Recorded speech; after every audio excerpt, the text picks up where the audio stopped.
So ayan, good morning sa inyong lahat mga boss, mga idol, and naimbag nga bigat kada kayo amin nga Ilocano.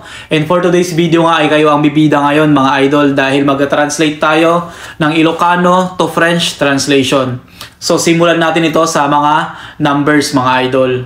And disclaimer lang po mga idol, hindi po ako fluent sa French, pero i-share ko lang kung ano yung mga nalalaman ko and pagre-review ko na rin ito mga idol.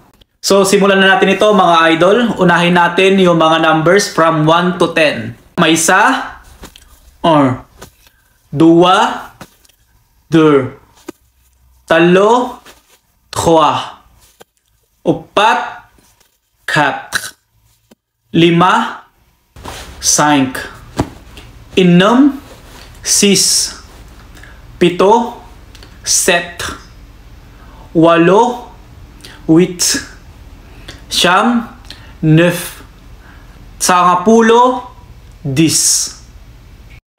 So hanggang dito na lang muna mga boss, mga idol. Abangan nyo na naman ang Ilocano French translation natin dito sa ating channel. Merci beaucoup, thank you, salamat, and bye-bye!